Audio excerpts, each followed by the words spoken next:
All right, folks, I'm super excited because today we're diving into a topic that you know I love, which is video. We're talking about a topic that you know Remington loves, which is measuring the crap out of everything. And we're also going to have a guest that is absolutely amazing and that I'm sure that you know who he is, and that is the one, the only. Are you immersed in a sea of business advice and education, but not sure what to embark on first? Instead of adding to the ocean of information, we're here to help you navigate it like a pro. The Wayfinding Growth Podcast will help you take a deep dive into new actionable strategies, tools, and tactics to help you grow. So start charting a course for business growth as you explore a better way to grow further, faster, with your hosts, Remington Begg and George B. Thomas. The man, the myth, the legend, Jeremy Vest. Jeremy, how are you doing today? Hey, I'm doing great. Thanks for having me on. Yeah, Remington, let's look at you for a second because I want everybody to look at Remington. We were having envy as we got started. This is Remington's picture. I'm just going to show mine again. This is my picture. And then, I feel like the whole show, we should just put it on. We should put it on Jeremy. And just on Jeremy, and that's what we should do. That's what we should do, folks. So Jeremy, we are going to have a I need to take it off. I'm going to take it off. I'm going to put it on me. That was fun, though. Jeremy, so we're going to have a conversation today. And the major problem that we're trying to solve, because on Wayfinding Growth, we're always trying to figure out the problem that a company is facing, how they can fix that, and we can elevate their growth. Hence, Wayfinding Growth podcast. And so today, it's kind of a 50,000-foot conversation that needs to happen first, and then we're going to dive into the micro because we're going to talk about measuring your success when it comes to video. But before we get into this, Jeremy, why don't you tell people who you are, a little bit about you, because you have some amazing football stats, by the way, the company that you just rock it out with, and then let's do this. Go right into the question of why video, why YouTube, and for sure, why now? Yeah, definitely. So I've been doing video marketing and YouTube since 2008. I'm old. So I've been doing this a long time. I've worked with about 30 of the top 100 brands in America doing their video marketing and YouTube strategies. We have over 2 billion organic views for our customers, big brands from HP to name drop. So I'm kind of the nerd behind the scenes. A lot of people don't know who I am, and I'm really okay with that. I'm also the founder of Video Marketing World, one of the larger video marketing conferences in the country. That's actually next week, believe it or not, which is crazy. And yeah, so I just have eat and breathe the nerd side of video and video analytics. And I'm also the senior evangelist of vidIQ, one of the largest, if not the largest, third-party YouTube software analytics companies in the world. We have over 700,000 active users of our software. So yeah. So I'm just all about video analytics and nerding out. And I think the big problem that businesses have with video is they make video because they need to, and they don't necessarily have a face. So it's not very effective 99% of the time. Yeah, absolutely. One of the things I love to talk about is humanizing your brand and actually having this mug. And I know a lot of people out there are listening to this, they're viewing this, and they're like, well, but I have a face for radio, or I have a face for audio podcasting. And I always say this, nobody gives a crap really what you look like. Although, Jeremy, you look amazing today. Nobody cares about what you look like. They care about the value that comes out of your mouth. And so I love that you are nerding out on video. I love that you're nerding out on analytics. By the way, viewers, listeners, I will tell you, when I do trainings, because we train people on video, I'll have vidIQ in my sidebar when I'm showing them their videos, and inherently their mind explodes. And they're like, what's that? Yeah. What's that thing? And so that's always a good conversation. So Remington, why don't we get into kind of the deep end of this and start to talk about, tools and today's navigational instruments? Sure. So so Jeremy, I'm excited to have you on. So what are the metrics that people should start with and start paying attention to? And how do you see like what they should pay attention to initially versus like how to start dialing things in? I will say the first thing is just like fundamentals. And the fundamentals are, what does success, I know this sounds stupid, but just bear with me. Yeah. What does success mean for a video? The kind of the stages of ignorance with a brand, and I'm not trying to be mean, I'm just being honest, kind of like the stages of ignorance of video is, we need an audience, we need to get views, we need to get subscribers. And then from there, it starts getting into this philosophy of, okay, we just spent a lot of time and money. What did we get back from that? Sure. And then it gets to a stage of some people get fired because they're spending a lot of time and money and effort and not getting results. So I think just like any other marketing for a business, there has to be general metrics to understand how things happen. The biggest miss businesses have with video specifically is they're not understanding that the sale doesn't typically happen with a video. The video is a handoff. So it's the top of the funnel starting point, because with video, and why video is because of emotion. Picture may be worth 1,000 words, and you may be able to make someone cry in text, but you can't really have someone trust you and believe in you without a video. It's, besides an in-person meeting, it's really the most emotionally engaging way to connect to your potential customers. So video is absolutely the best way to sell online, in my opinion. And of course, I'm biased. But also, if you think about the other two options, text and pictures, of course, video should win every time. But the reason why businesses don't think it works is because attribute. So what's happening is they filled out a form or they got an email or whatever, and then they ended up buying. But last click attribute, sorry, that's what I was trying to get to.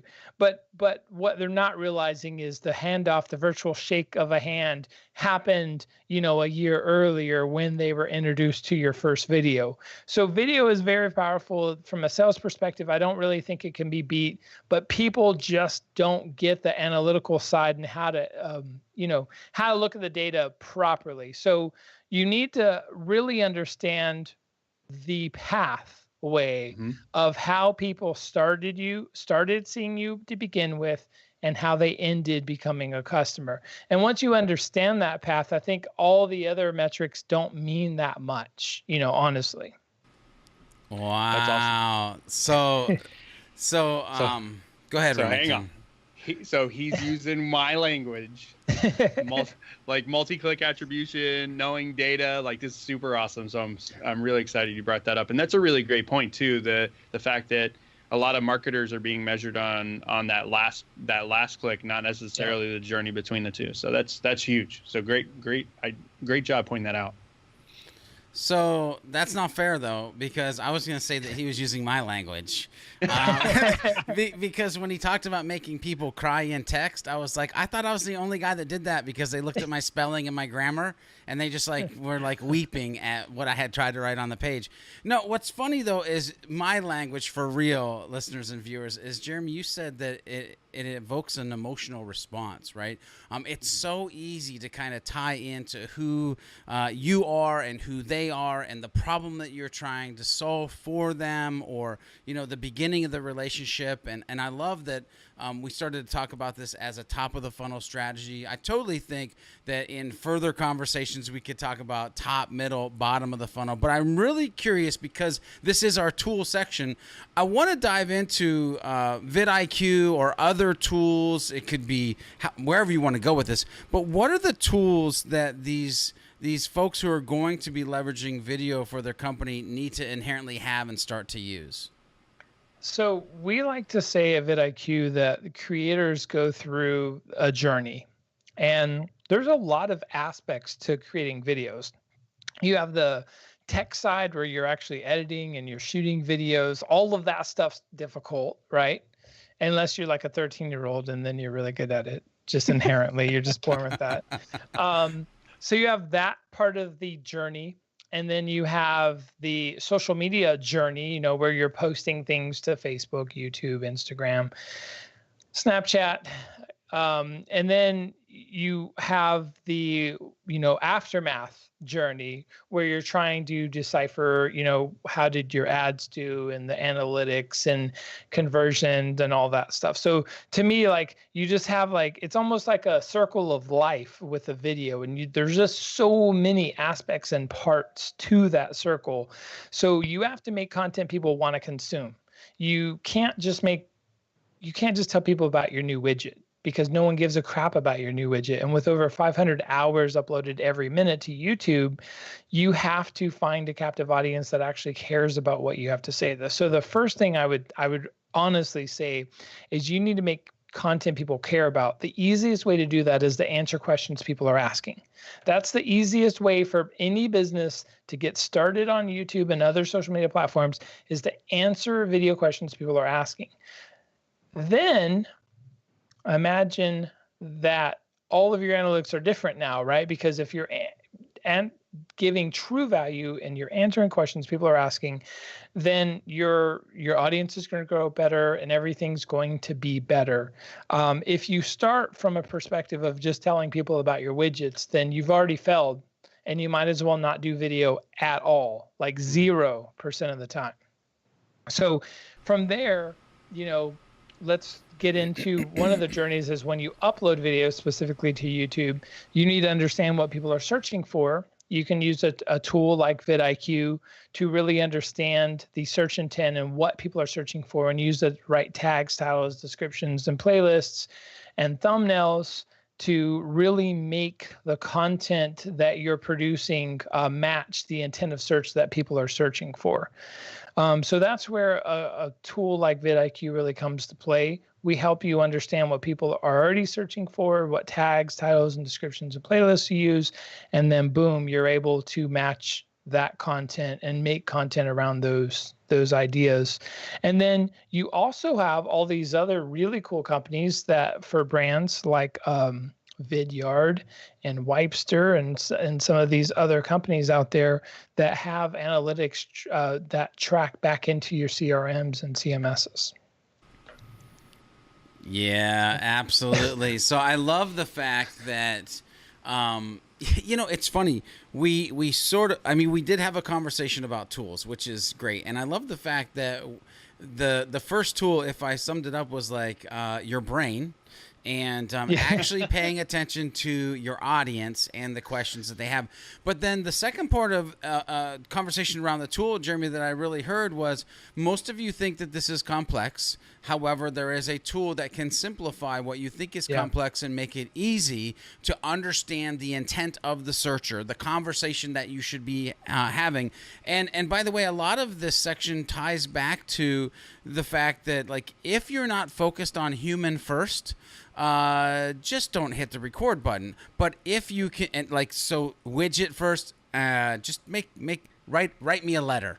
Send me a postcard. If you're widget first, send me a postcard. I swear I won't throw it away. If you're human first, then make a video because it's something that I might watch, right? And so I actually love that section. Remington, is there anything in that section that you kind of pulled out or immediately started to think about when it comes to, like, maybe even our own company and our own growth and how because we double down on video. We double down on being human. Right. So what were your thoughts? For me, I think some of the cool things that came out of that, and we have at Impulse, we've got marketers who handle SEO, and then we've got videographers that just handle the creative for the video, and then George is pumping out videos like a madman. And so we got all of this flow going. But the big thing that I took away there is that the people that are uploading the videos to YouTube or to whatever platform really need to consider the SEO behind it. The search terms, the actual questions people are asking. So that's really huge, because I think a lot of times I've seen it countless times. Video final.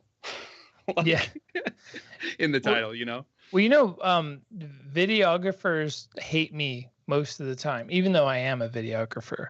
And the reason for that is the past basically was you're creative and you're going to tell a story, and that story is going to be seen and you're going to win.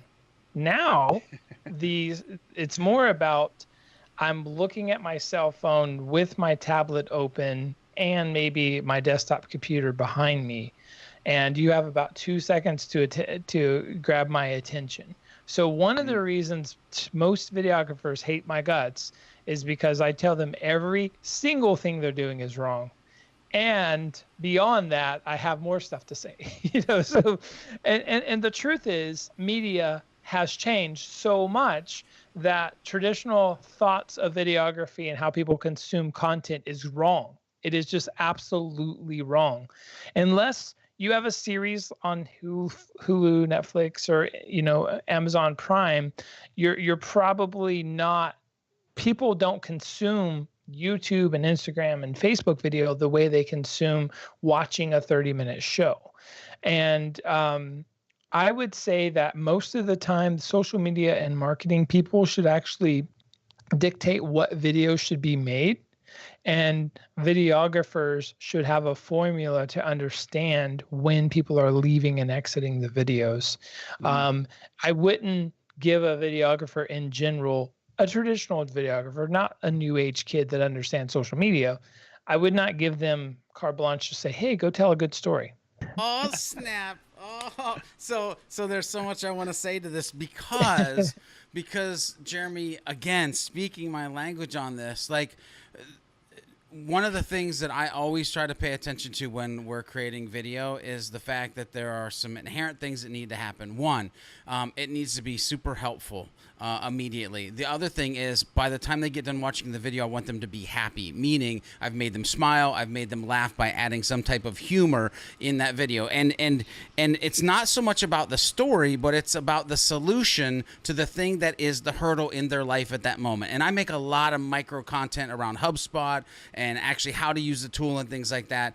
And it isn't that I'm trying to tell a great story. It isn't that I'm trying to make this mass production. And it's not that it has to be this big process. It's like, hey, I have 30 minutes. I need to make these 3 tutorials. This is what the outcome needs to be. I don't care if there's like this massive like video montage. Yeah, I don't care. Like, it's hit publish so that the people can get what they want and go where they got to go with that content. I love this. Remington, oh, I love this so much. I'm just saying. But Remington, why don't you explain to people why we can actually do these Wayfinding Growth podcast episodes? Yeah, so we can do these podcast episodes, especially these early ones, because Impulse Creative sponsors this whole game. So this week's episode is brought to you by the Impulse Creative website and marketing audits. So often people are looking for a shiny new website and they sign up for marketing retainers and they haven't thought about what the strategy should be without actually understanding what's wrong with what's going on with what they're doing today. So our audits demystify that process and set everyone up for success from the get-go. So reach out to George or me and we can hook you up with one of those. Speaking of strategy, Jeremy, we're moving into the charting the course section of the podcast. And it's funny because you just a minute ago, which, by the way, I don't know if you could tell, got me a little excited, but you were talking about how I would not do this with the videographer and the mindset should not be these things. And so the first question that we have in our charting the course is really, who should be the captain of this ship? Like, who should be leading the way on this content creation game that needs to happen around video and measuring the success or failure of said video strategy? Working with a lot of companies, sometimes that person works in marketing. That person's like the director of social media. Sometimes that person is the media person, like a video team. Ultimately, they need to understand how sales works. They need to understand how analytics works, and they need to understand how human interaction works. If you can have those 3 things, if you can understand those 3 things, you could be very successful in new, very, very, very new styled video. You have to be a human, show your eyeballs, and give a lot of value. Everything else is kind of simple, but once you start thinking about, if you have an audience and you're thinking about how montage and how you should do your slow-mo shot and be like Peter McKinnon and all this stuff, you've already lost the whole battle of your video, more than likely. Now, if you're a celebrity or if you have a brand like Vans or something, then clearly there is a time and place to make phenomenal content. There really is. But if you're a small business and you're a perceived thought leader, you need to get in and out, and you need to make stuff happen quickly. This studio is just my desk where I work every day. I have 2 remotes right here, and I can turn everything on and hit recording within 10 seconds. And I also use OBS, so I'm not even editing. I do everything. I have this thing called the Elgato Stream Deck, so I'm switching in real time between my intros and my content and my ending cards. So I don't even edit content anymore. If I have ums and these in the beginning and end, I don't even edit it out. I just upload. So in my opinion, it's all about contextually relevant real-time content for perceived thought leaders. If you're a big brand, of course, it's a different story. But for most people, it's about getting that content up quickly.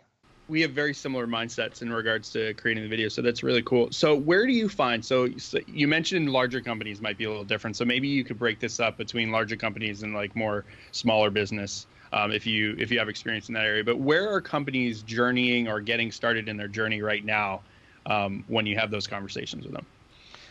So, at this point in 2018, I think most companies, big, medium, and small, have all failed in video equally, right?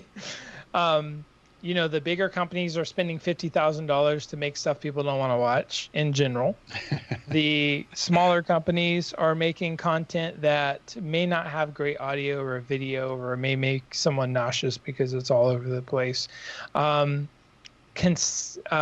then the medium companies, honestly, have a lot more success normally than I see from a small or a big. Okay. It makes sense though, because the big companies are slow to move and the small companies are maybe too fast to move, and the medium companies in general seem to have a happy medium there. So in my opinion, all that matters is you're reaching your audience that needs something from you, and you're delivering it better than your competitors. It's really all it comes down to. There's nothing else. You can use an iPhone, just make sure you have a good mic and make sure that your eyes are lit, because shady, someone being shady, that's because you can't see the whites of their eyes properly. And nonverbal communication is more important than verbal communication. So those things really, really matter. But the quality of your camera means nothing. The quality of your audio, people will not tolerate bad audio at all. Yeah, I just want to sit here and shake my head for a hot minute. I mean, this is just good stuff. And when you talk about communication, I totally agree with the eyes. There's so many things that viewers, listeners, you could Google and pay attention to, like that way that you hold your hands in video and how much people can see of you on video. And that is a place where we could go super micro and nerdy. So I want to ask a little bit of a different question for you, Jeremy, and that is, think of we're on a boat, right? And we can set sail to this island, and it's a paradise island. Like, things are just amazing. It's like one of those Corona commercials with like the tiki, and you've got like a Hawaiian punch that you're drinking, or whatever would make it a paradise, it would be a paradise. When you think of that and you start to paint companies and video and measurement of the success, like what is that, or what does that look like, so people know where they should be journeying towards? No matter if you're a large or medium or small size business, like some of us are rowing in canoes, some of us have like whatever, like a 50-foot boat, and some of us are on a cruise line. But how do we all get to the same right place, if you will? Yeah, I think, one of the ways specifically on YouTube to look at this is to type in what you want to rank for and see the top 5 videos of who's ranking #1 in the world for that particular term. So HubSpot integration, right? Who are those top 5 people, and why did they get there? Look at their tags, title descriptions, how long people are watching their content, what their content's about, if they're offering something specific. But really just like a private investigator, really just dig into what the top performing content is and understand it, and make your own version and flavor of it. It's funny. I've always not cared to be on camera. I like to be behind the camera. But when I'm getting on camera, I have my skateboards and I'm human, right? I am literally the person I am in normal life, with the ums and these and the unprofessionalism. This is who I am in person. And I'll tell you, I have a friend, he's a Peabody award-winning photojournalist. And when he gets on camera on YouTube, he does really, really bad. And the reason he does so bad is he is a professional. He has the perfect voice. He's very, very, very articulate and very intelligent. And people do not want to tolerate it. That sounds weird, right? Yeah, but it's true. The truth. People want people. My daughters watch YouTubers that are just humans. They're not they don't have perfect bodies or teeth or eyes or makeup. They're just other folks. And I think the new punk rock in America is YouTubers. I think people are so tired of the fake perceptions in life that they've taken to YouTube. 1.9 billion people watch YouTube, by the way. That's a third of the population in the world. This is not some little fad. This is a very deal. And if you can capture people's hearts and minds, I was working with one of the largest beauty brands in the world, and they are really pissed that a 14-year-old had 1 billion views and they had like 100 million. But what I told them is they are not a person. They could hire someone like Katy Perry, right? But they don't have a soul. They don't have issues. People can't follow this brand through the thick and thin of life and really get to know who they are. So the average folks, people like Boogie, who's a gamer with millions of subscribers, and he's about 400, 500 pounds. People like him, the real humans in life, have 1 million times more probability of becoming famous and making money on YouTube than a brand. So the normal folks are in control, but it's very difficult to do because you have to put out several videos a week, and you have to, really, you guys invest in a lot of content. And I know, George, when I see you at conferences like Social Media Marketing World, I'm always complimenting on, I love that you guys are hustling and grinding. And this is what it takes. It takes that hustle and grind. It really doesn't take from a technical perspective that much. You just have to give people value and do it better than your competitors. Yeah. So I love this, Jeremy. The technical is a hurdle that people allow themselves to put in front of them because it's an excuse on the fact that they don't want to do it. The technical is actually very easy. Jeremy, you said something in there that I totally want to hit upon, and you brought up Peter McKinnon, which, by the way, he's awesome and amazing at what he does. Yeah, exactly. I've watched a ton of his stuff. But everyone wants to be him. That's what annoys me. Yes. And what I want to add on to that is, here's the thing. The world wants you just to be you, right? And the world of video absolutely just wants you to be you. And there's this magical thing that if you can just capture, and it's called being authentic or authenticity. If you can capture that and you can just put that through with your videos, people will fall in love with what you're doing. And you don't have to have it be this masterpiece. They are loving the person and the value that the person is giving, and they realize that it's not a rinse and repeat, because as consumers, as human beings, our rinse and repeat radar is like on point. By the way, just so everybody knows, rinse and repeat, it's the BS radar. And that's as far as I'm going to take it, because I just don't like to, but you know what I'm saying. Like, just be you. create that content, be happy, be helpful, be human in these things, and it'll go so much further, so much further. The other thing I want to unpack real quick, even though we've got a whole recap, but Remington, you better hold on, because the recap episode of this is going to be no joke, bro, because there's been a ton, like my brain is just going crazy.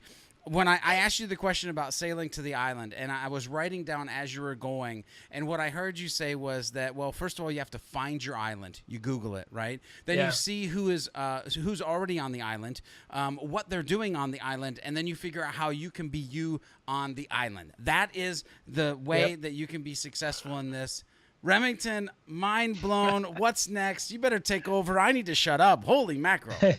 Yeah. So this is a perfect opportunity to talk about how, as George is rambling, you can get copies of what he is saying, along with Jeremy and everyone else that we go through on the podcast. So you can get your weekly show notes and a monthly deep dive newsletter, where I think we might talk about video once or twice this month, where every week we're going to send you the links, the tools, the free downloads, the resources, so that you can crush your company's success.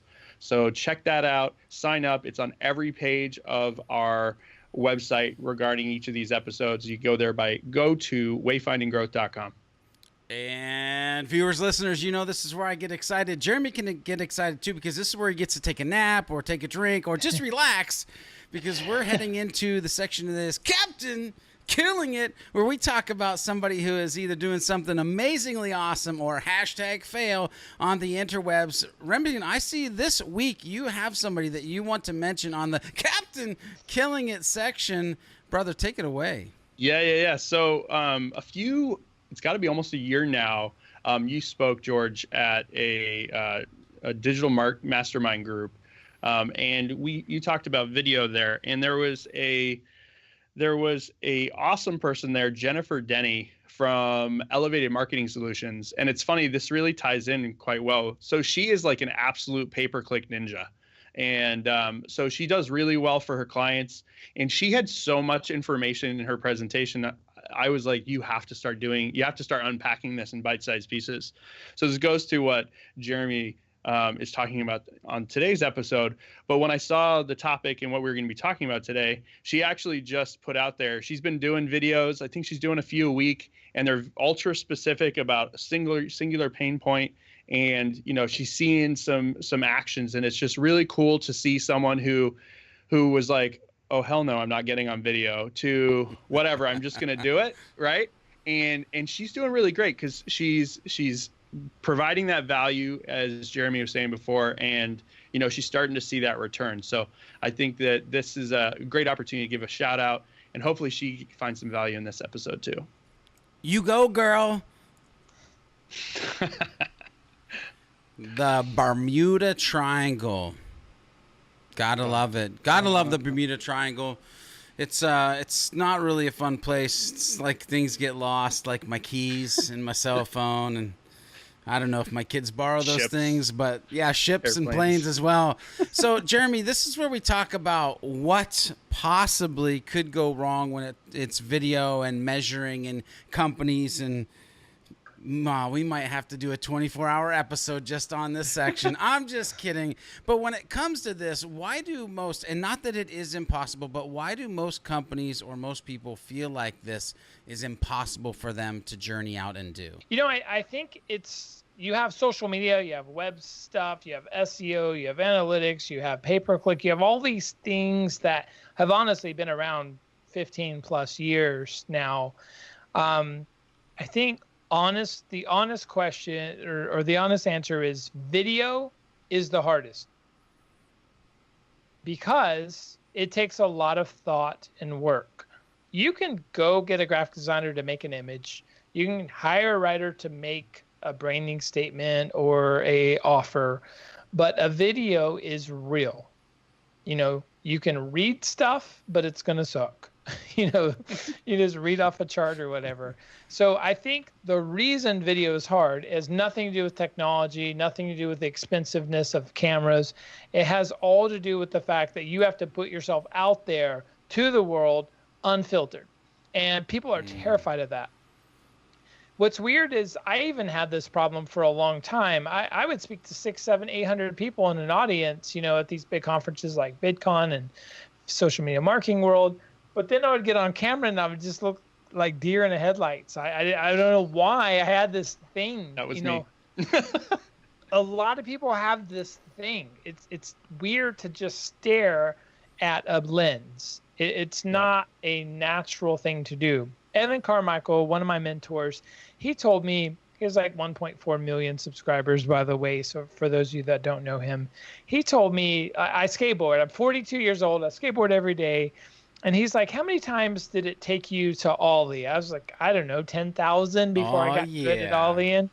And he was like, how many times did you, do this video? How many times did you practice it? And I was like, once. And he made me do like 46 times. He made me redo one video 46 times. Yeah. And I've got to the point now to where I just do it 2 or 3 times. Mm-hmm. But to begin with, I actually redid a video 46 times. And I asked him about that like about a year later in LA recently. And I was like, so tell me about this 46 times. You changed my life. Like I'm good at what I'm doing now. And he was like, oh, I don't even remember saying that. I just made that up. Oh, I love that. Doing the reps. You're not going to get muscles without doing reps, right? So I think the biggest takeaway I could give people starting out is fail every day and get better. That's super profound and awesome at the same time. We've had that conversation once or twice. Just once or twice. All right. So as we dig into further the Bermuda Triangle, who's the pirate to watch out for in this scenario? Like, are there people that are going to be in the way, or is it, what is it beyond not being comfortable in front of a camera?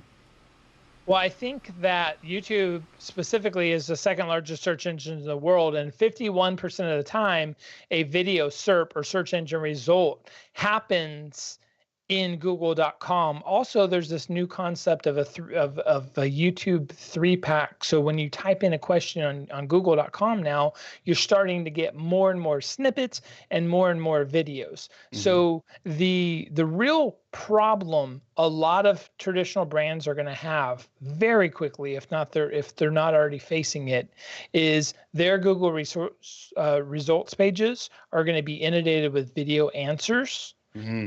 And they're going to lose big if they're not focusing on video. The second largest search engine in the world is YouTube already. You start mixing Google.com with YouTube results. Next thing you know, you're not ranking, or you're getting half the traffic you got last year. That will happen. I promise you that will happen in the next, year to 18 months to almost every niche vertical. Boom. No, I'm trying to muster up like my best, like if you're a business right now, like, hey, it's practice makes perfect, which, by the way, I have something to say about that too, but I'm gonna save it for the recap, because there's a whole story about doing things about 400 times, then all of a sudden realizing, hey, I'm pretty good at this thing. But but if you're a business listening to this, and you don't fundamentally understand what Jeremy said, let me just lay it out for you. And that is, in your vertical, start creating video right now. Make sure it's on YouTube. Make sure you have the right video host, and it's on there as well, because it's going to pull from your video host and it's going to pull from YouTube. And there is a way that you would be able to bury your competition in search because of something that I do and you do, and that is that we're lazy and we'd rather watch a video than even click through to go and read an article. And so it is going to be a winning scenario.